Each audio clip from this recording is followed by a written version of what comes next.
तर हे दृश्य आपण पाहतोय. सुषमा अंधारे या सीताबर्डी पोलीस ठाण्यात सध्या पोहोचलेल्या आहेत. संपूर्ण अपघाताची त्या सविस्तर चौकशी या ठिकाणी सत्यता जाणून घेणार आहेत, त्यासाठी या ठिकाणी त्या पोहोचल्या. दिनांक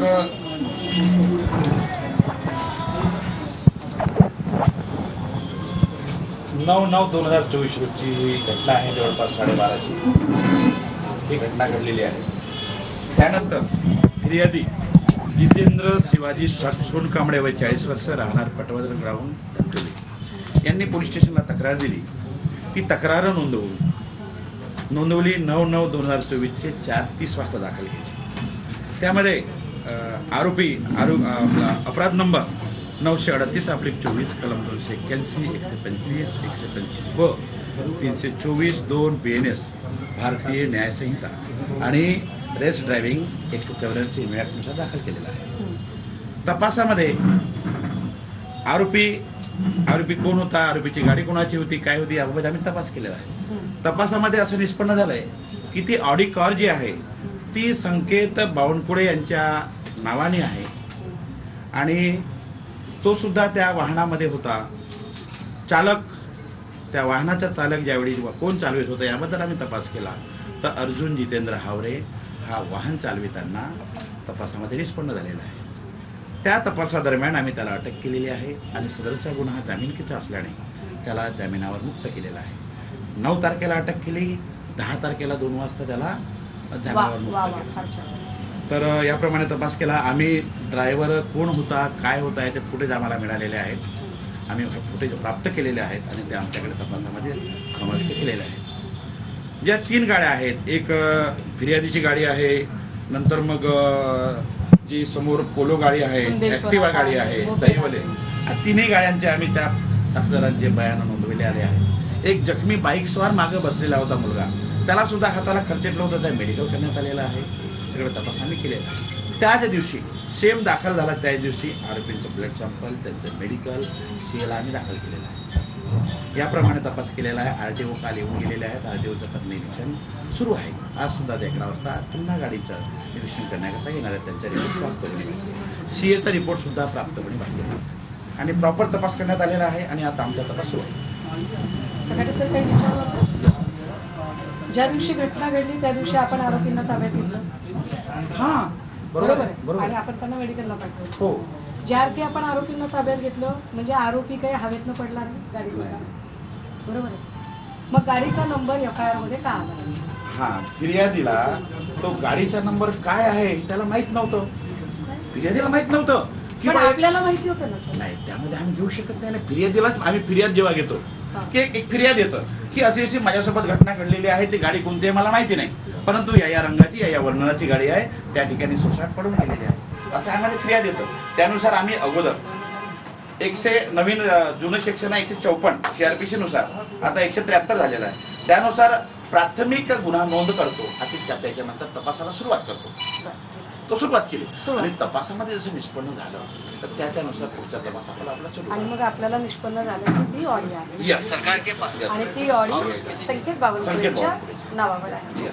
आता एकदा जर आपण सांगितलं की ही गाडी ऑडी आहे आणि ती संकेत बावनकुळेच्या नावावर आहे, आपण स्पॉट पंचनामा केला सर? यस, सेमडेला केला. आता सर स्पॉट पंचनामा केला, गाडी आपल्याला कळली, सगळं झालं. अपघातात जी गाडी असते ती गाडी साधारण आपण पोलीस स्टेशनकडे जमा करून देतो. ती गाडी गॅरेजकडे रिपेअरला का पाठवली नाही सर? त्याचे व्हिडिओ फुटेज आहे, मी ते ट्विट केलेत व्हिडिओ फुटेज. तर आम्ही गाडी हस्तगत केली. दुसऱ्या दिवशी आम्ही टो पाठवली, PI दर्जाचा कसं काय अधिकारी पाठवला आणि घेऊन आलो पोलीस स्टेशनला. नाही, तुम्ही गाडी गॅरेजला पाठवली. गॅरेजचे व्हिडिओ फुटेज मी काढायचे का सर? हे मी द्यायचे माध्यमाला.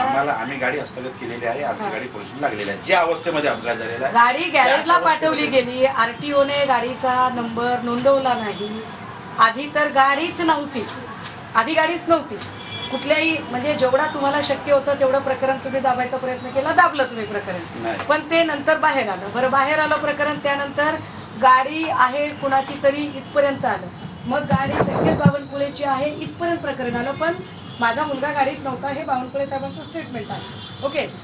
परत तुम्ही काल म्हणजे घटना घडून घेतल्यानंतर 36 तासांनी, काल तुम्ही दुपारी प्रेस घेता आपल्या वतीने, मला वाटते डीवायएसपी साहेबांनी डीसीपी आणि डीसीपी प्रेस घेऊन सांगतात की नाही गाडीमध्ये संकेत होता. रावसाहेब दानवे भाजपचे नेते आहेत जे त्याला पुष्टी देतात की होय संकेत गाडीत होता. मग संकेत आधी गाडीच्या मागच्या सीटवर असतो, मग संकेत बाजूच्या सीटवर येतो. आता सर मला असं सांगा की साधारणतः आपल्याकडे नाही म्हटलं तरी नागपूरमध्ये 3500 CCTV बसवले. 3500 CCTV. याचा अर्थ असा आहे की गोकुळपेठेत, धरमपेठेमध्ये आणि त्याच्यानंतर काय ते लाहोरी बार या सगळीकडे CCTV फुटेज. लाहोरी बारमध्ये मी स्वतः गेलेलो होतो. तिथला DVR आम्ही जप्त केलेला आहे. DVR आम्ही जप्त केलेला आहे. ज्या ठिकाणून त्यांचा प्रवास सुरू होता त्या मार्गाकडे लाहोरीकडे वळले, निघाले, त्याबाबतचे आमचे सगळे फुटेज आहेत. गाडी कोण चालवत होता हे निष्पन्न झालेले फुटेज आमच्याकडे प्राप्त झालेले आहे. अच्छा, जी मॅडम. आता लाहोरी बारचं CCTV फुटेज आपल्याकडे आलं आणि आपण मेडिकल करायला घेतलं. सर आपण मेडिकल किती लोकांचं केलं सर? 2 लोकांचं. का बरं सर? संकेतचं का केलं नाही 2 आपण? लोकांचं जेव्हा आम्हाला मिळाले संकेतचं का केलं नाही सर? त्याच्यामध्ये असं असतं तो उशिरा आमच्याकडे त्याला प्राप्त आम्ही ताब्यात घेतलं. संकेतचं त्यामुळे 12 मेडिकल तासानंतर ते मेडिकल केलं तर त्याचा उपयोग होत नाही. नाही, पण का केलं नाही? नाही केलं त्याचे. 2 लोक सापडले, मग संकेत पळून गेला का सर? हा संकेत काय झालं जसं इथून तो निघाला, जेव्हा ड्रायव्हिंग झाली नंतर पळाला, नंतर त्या ठिकाणी पळाल्यानंतर गाडी बंद पडली, 2 थांबले आणि दुसरे पोलो गार्डवाले त्यांच्या गाडीला डॅश लागले, ते सुद्धा त्यांचा पाठलाग केला. नंतर आपल्या पाठीमागे तिथून तो म्हणजे पळाला आणि 2 हे ऑन द स्पॉट मिळाले. ऑन द स्पॉट तेव्हा हा अर्जुन आणि सोडी हे 2 मिळाले. सर संकेत बावनकुळेचं आपण मेडिकल केलं नाही, 2 लोकांचं केलं. त्याच्यात काल आपण बोलताना असं सांगितलेलं आहे की आम्ही जो गाडी चालवत होता त्या ड्रायव्हरचं मेडिकल झालेलं आहे. काय गाडी 2 लोक चालवत होती का सर? नाही, बरोबर आहे. एकच तो गाडी ड्रायव्हर एकच माणूस चालवत हो, असेल, त्याचं मग medical. एक माणूस गाडी चालवत असेल आणि एका माणसाचं जर आपण मेडिकल करायचं होतं तर आपण तिकडे 2घांचं केलं, बरोबर संकेतच कसं काय सुटलं सर? त्यावेळी तो नव्हता, हजर नव्हता त्यावेळी जेव्हा आम्ही जे करायचो. काय याला काय हजर समजायचं झाला. सर? म्हणजे याचा अर्थ काय काढायचा? पोलीस स्टेशन कमी पडलं की बावनकुळे साहेबांची ताकद जास्त झाली, काय अर्थ काय काढायचा? असं कुठलाही प्रकारचा नाही. बरं, बावनकुळे साहेबांची ताकद म्हणा किंवा काय म्हणा असं काही ठीक आहे सर, हरकत नाही. चला मी तरी मान्य करते सर, मी काहीच क्रॉसिंग करणार नाही, मी मान्यच करते. आता मला असं सांगा सर की तपासाअंती आपल्याला गोष्टी काही कळाल्या, आपण त्या सगळ्या पुन्हा एकदा हा प्लीज सर. हां सर.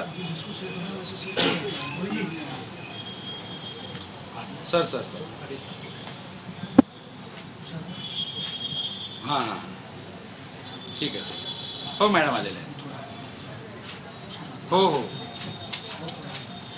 साहेबांचं असं आहे की मीडियावाले आम्ही माहिती देताना नसा मॅडम नंतर बाहेर देणार. चला ठीक आहे प्लीज. म्हणजे मी काही त्यांना चला चला बाहेर थांबा.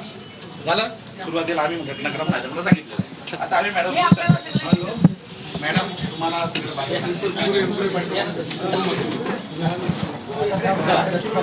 काल एवढं तर तुम्ही घेतलं चला प्लीज.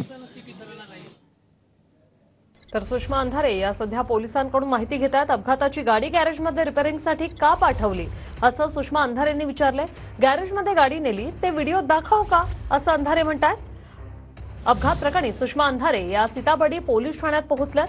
संकेत बावनकुळे मेडिकलमधून कसा सुटला असा सवाल देखील अंधारे यांनी उपस्थित केलेला आहे. 2 लोकांचं आम्ही मेडिकल केलं. अंधारेंना पोलिसांनी हे उत्तर दिलेलं आहे.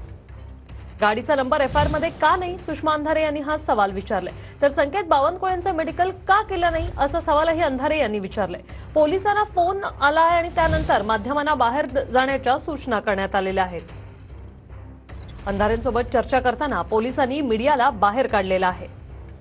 मात्र मी बाहेर येऊन तुमच्याशी बोलेन असं अंधारे यांनी म्हटलेलं आहे. अंधारेंसोबत आता चर्चा होते सीताबर्डी पोलीस ठाण्यामध्ये.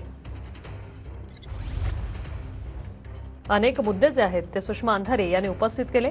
संकेतची वैद्यकीय चाचणी का केली नाही, अपघातानंतर दोघे मिळाले, संकेत कसा पळाला असा सवाल अंधारेंनी उपस्थित केला.